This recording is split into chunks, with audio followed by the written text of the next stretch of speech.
राहुल गांधी जी का एक ट्वीट आया कि थैंक यू मोदी जी। व्यंग्यात्मक ट्वीट था कि थैंक यू मोदी जी, आपके आने के बाद मॉब लिंचिंग शब्द आया।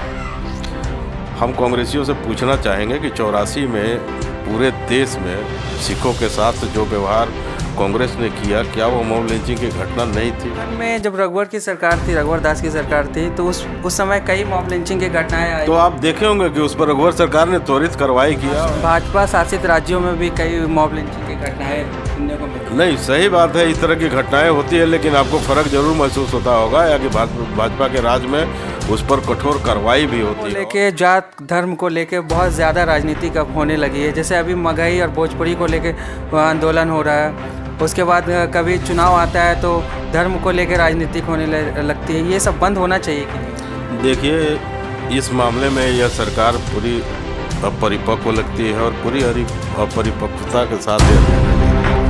नमस्कार, आप देख रहे हैं बेरमो टुडे। मैं हूं अफरोज़ आलम। अभी हम बोकारो थर्मल में मौजूद है भारतीय जनता पार्टी के जिला अध्यक्ष भरत यादव जी के पास।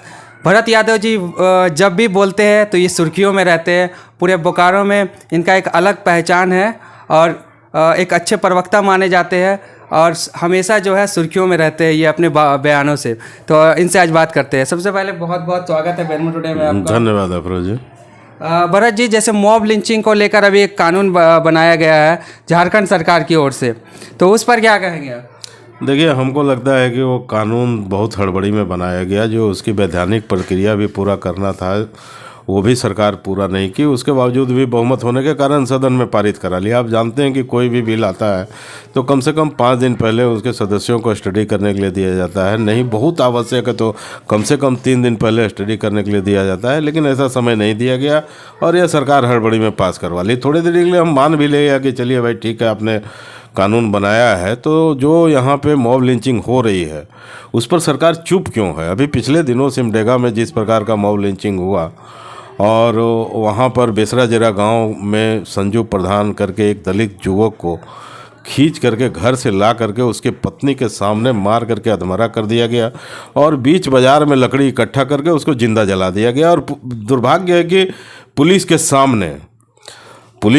सामने उनकी पत्नी जो सपना देवी थी, 9वीं कक्षा तक पढ़ी है, पढ़ी लिखी महिला है, कानून के सामर्थ्य को वो बेहतर समझती है, पुलिस के सामने गिड़गिड़ाती रही कि कम से कम हवाई फायरिंग भी आप करिए ताकि भीड़ यहाँ से हटे, लेकिन वहाँ पुलिस मुख्य दर्शक बना रहा। दूसरी बात कि जिस स्तर पर यह घटना हुई वहाँ से जिला मुख्यालय आने जाने में मुश्किल से 15 से 20 मिनट लगता है। अगर वहाँ पर मान लीजिए थोड़ी देरी के लिए कि पुलिस बल कम था तो उसको रेनफोर्समेंट जिला मुख्यालय से दिया जा सकता था, लेकिन अधिकारियों को जानकारी होने के बावजूद भी उस तरह का संरक्षण और उस तरह का पुलिस बल वहाँ पर रेनफोर्समेंट पुलिस बल का नहीं दिया गया और इस प्रकार का विभत्स घटना हुआ। हमको लगता है कि इससे ज़्यादा और विभत्स कुछ हो नहीं सकता है।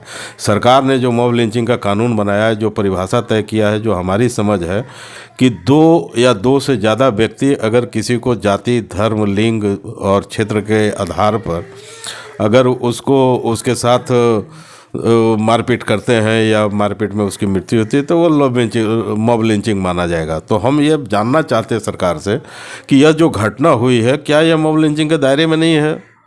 और आप देखेंगे अफरोज जी कि जब से हेमंत जी के नेतृत्व में सरकार बनी है या विपक्षियों की जो धारणा है, केवल एक समुदाय विशेष के लोग अगर उस लिंचिंग में इन्वॉल्व हैं तो वो लोग मॉब लिंचिंग का नाम दे करके हल्ला करते हैं।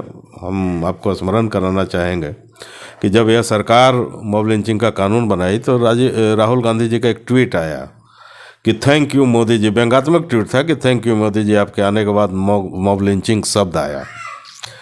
हम कांग्रेसियों से पूछना चाहेंगे कि 84 में पूरे देश में सिखों के साथ जो व्यवहार कांग्रेस ने किया, क्या वो मॉब लिंचिंग की घटना नहीं थी? अगर वो थी तो फिर ये क्यों नहीं मानते हैं कि कांग्रेस के समय से ही मॉब लिंचिंग चलते रहा है? तो खैर वो एक अलग विषय है। झारखंड में जब रघुवर की सरकार थी, रघुवर दास की सरकार थी, तो उस समय कई मॉब लिंचिंग की घटनाएं आई। तो आप देखे होंगे कि उस पर रघुवर सरकार ने त्वरित कार्रवाई किया और उन लोगों की गिरफ्तारी हुई और उनको न्यायालय के द्वारा जो दंड मिलना था न्यायालय के द्वारा उन लोगों को दंड मिलेगा। मामला चल रहा है, लेकिन उसके गिरफ्तारी में या उस पर कार्रवाई करने में सरकार ने कोई ये नहीं किया। लेकिन आपको सिमडेगा की घटना बिल्कुल उससे अलग है। जब वहाँ पर उसकी पत्नी मतलब कि गुहार लगाते रही और पुलिस उसको सहयोग नहीं किया, बाद में पुलिस उससे 3 सादे कागज़ पर साइन कराया और सबसे पहले उनके परिजनों की गिरफ्तारी की गई। उसके बाद जो है सो धीरे धीरे अपराधियों की जो है सो गिरफ्तारी की जा रही है। तो आप समझ सकते हैं कि सरकार और पुलिस बल किस प्रकार से है।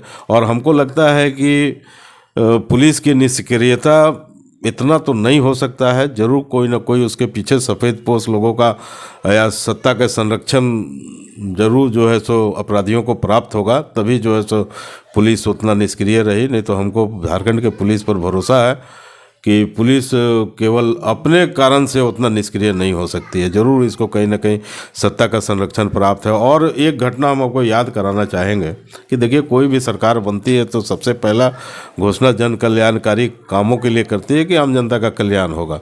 लेकिन जब हेमंत जी सत्ता में बैठे तो सबसे पहले ये जो है सो जो पत्थलगड़ी के नाम पर खूंटी और उधर आदिवासी क्षेत्रों में आतंक फैलाए हुए थे और एक तरह से कहे कि वो राष्ट्र विरोधी ताकतें हैं जो पत्थलगड़ी के नाम पर यहाँ के आदिवासियों की धर्म और संस्कृति का हनन करना चाहती थी, वैसे लोगों पर अकबर जी के टाइम में केस हुआ था। सारे लोग जो है सो वैसे लोग जेल गए थे। सबसे पहले यह सरकार आकर के उन लोगों के ऊपर केस समाप्त करके ऐसे अपराधियों का मनोबल बढ़ाने का काम किया। दूसरा, आप देखे होंगे कि चक्रधरपुर चाईबासा क्षेत्र में 7 आदिवासियों का नृशंस हत्या गला रेत करके सारेआम कर दिया गया। माने एक तरह से कहें कि ये झारखंड का पहला नरसंहार था।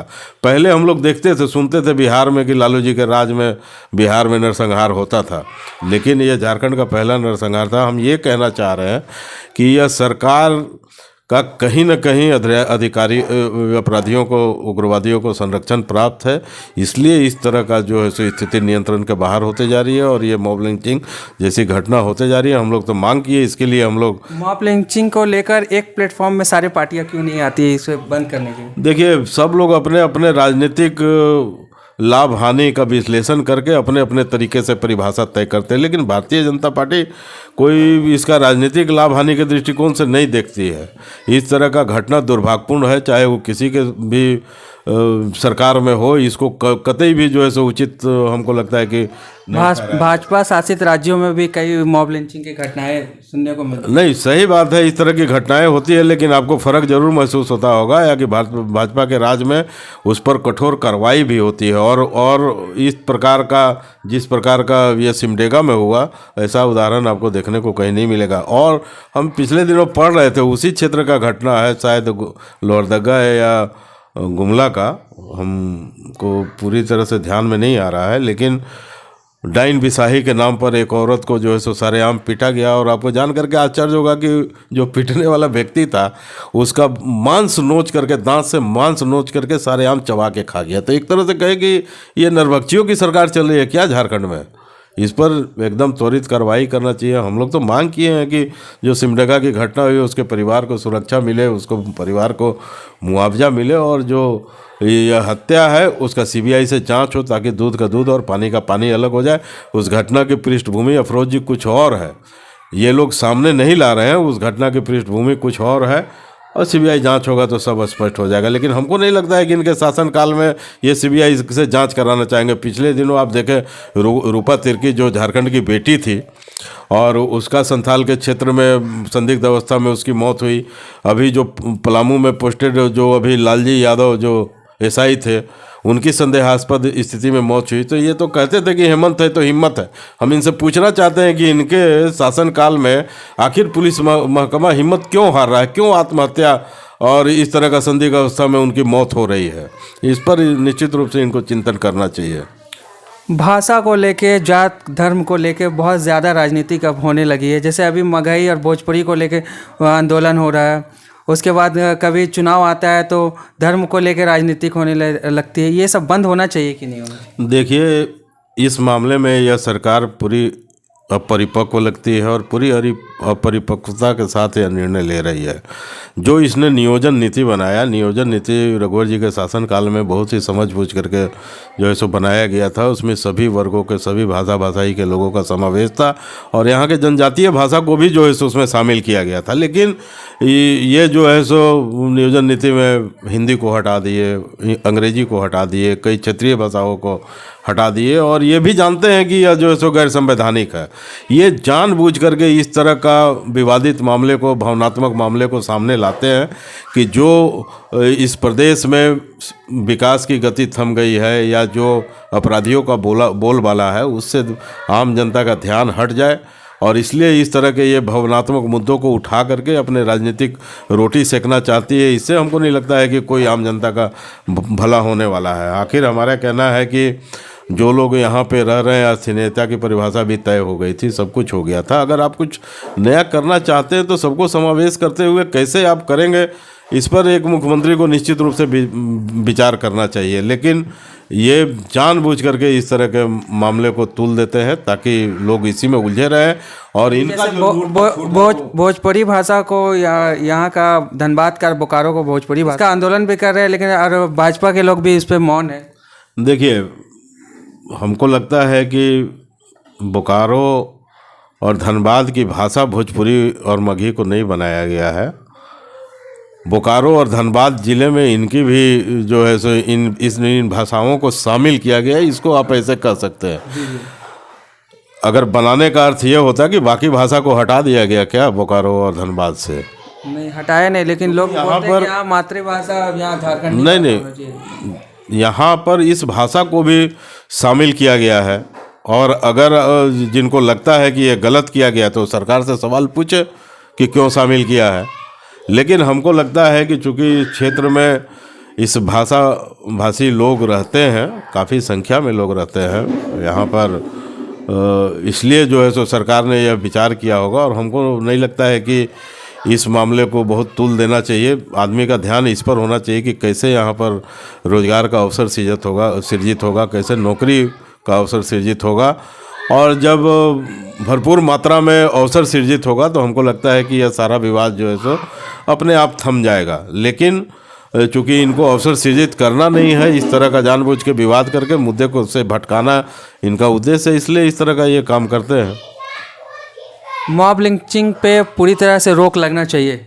एकदम रोक लगना चाहिए। मॉब लिंचिंग किसी भी सूरत में या कानून को हाथ में लेने का अधिकार या न तो हमारा संविधान देता है, न हमारी पार्टी देती है, और न कोई सभ्य समाज इसको अधिकार दे सकता है। एकदम इस पर जो है सो कठोर कार्रवाई होना चाहिए, चाहे वो किसी भी जाति, धर्म, वर्ग, क्षेत्र के लोगों के द्वारा किया जाए। बहुत बहुत धन्यवाद। तो ये थे हमारे साथ भरत यादव जी, जिन्होंने साफ लफ्ज़ों में कहा कि मॉब लिंचिंग पे रोक लगना चाहिए। इसमें भारतीय जनता पार्टी पूरी साथ देगी। तो आप देख रहे थे बेरमो टुडे, मैं हूँ अफरोज़ आलम। धन्यवाद।